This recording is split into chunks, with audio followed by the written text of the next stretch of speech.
All right, we're going to talk a little bit today about some of the social changes that take place in the United States in the latter half of the 1800s. First, we're going to talk about politics, and then we'll move on to the modern culture that develops during the day. Politics were really dominated by political machines back in the 1800s, especially in urban areas. And a political machine was an organization that controlled local politics. It did this through operating a ward system. A political machine would divide cities up into wards, and then the political bosses of those machines would go ahead and have people in each ward who would go out and round up votes and try to make sure that people were voting the way the political bosses wanted them to. And in this way, they would control local politics. One of the most effective political machines was Tammany Hall. It was the Democratic political machine that operated in New York City. And it's also associated, political machines are also associated with corruption. And again, coming back to Tammany Hall, one of the most stunning examples of corruption during this time was the Tweed Ring. Again, a group of corrupt politicians that ran Tammany Hall in New York City. And the leader of them was the guy William Marcy Tweed, or Boss Tweed. Basically, what these guys did is they would go ahead and find contractors and workers they'd like. They'd give them government contracts or government jobs, and then they'd pay them more than what the job was really worth, and then they would split up the difference between the two, so they would take some money and skim it off the top. Another way these political bosses made sure people did what they want was a system called patronage, or giving out of government jobs to friends. So if you were in a ward, the ward boss might come to you, hey, we need you to vote this way. You remember this job we got for your brother? Okay, thanks a lot, appreciate it. Kind of the little quid pro quo there. This was very prominent in the 19th century, and not just at the local level. Patronage was something that was also an issue on the national level. On the national level, presidents participated in something that was called the spoils system.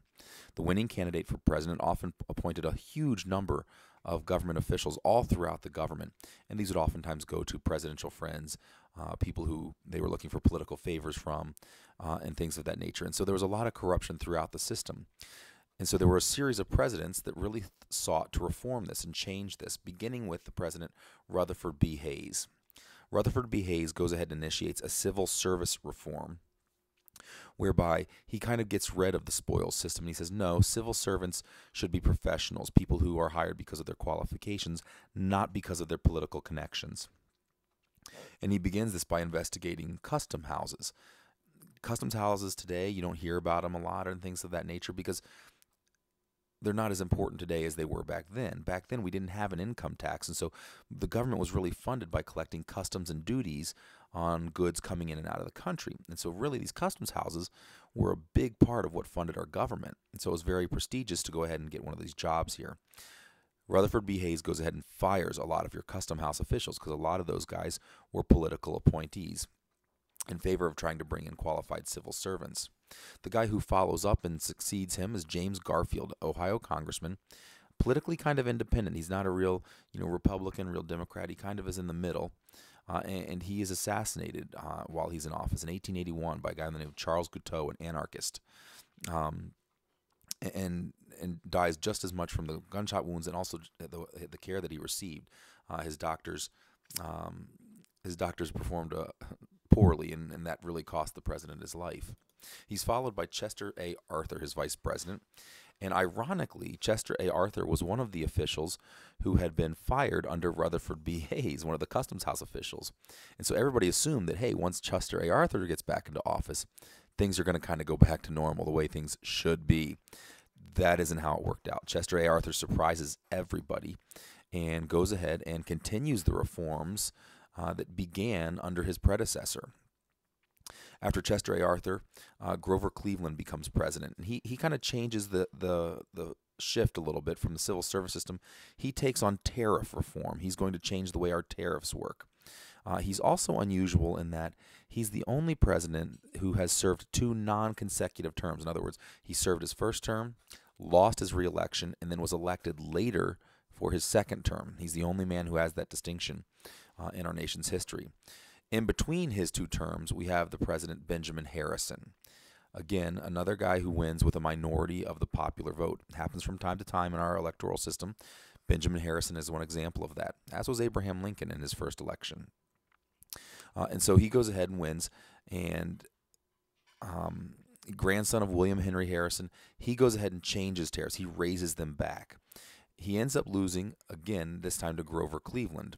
So after Grover Cleveland's second term, William McKinley becomes president of the United States, and he raises tariffs even further. And so our tariffs are raising during this whole time period. It's one of the things that will eventually lead our economy into the struggles that become the Great Depression, as we almost set off a trade war with countries around the world, and we decrease trade. And so those are some of the political reforms. Some of the cultural changes taking place. Really, our modern culture is born during this time period. A lot of things due to technological development. Really, you get the birth of the skyscraper. A lot of times the first skyscraper, people will point to the Flatiron Building. It's certainly one of the more famous, designed by Louis Sullivan. But really one of the first examples of a skyscraper. It's over 20 stories tall. And at the time, it was very rare to see a building even over 10 stories tall. So this was easily twice as high as any type of building we'd seen before.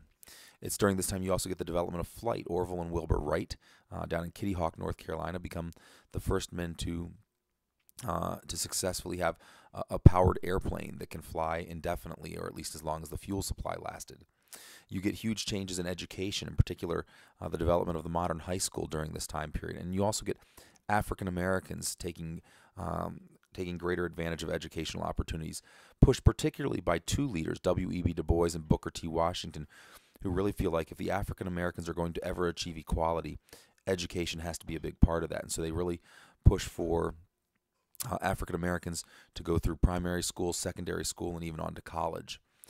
Segregation also becomes prominent during the latter half of the 1800s. You start to see a lot of the southern states passing what become known as Jim Crow laws, laws that were intended to segregate African Americans from the white population.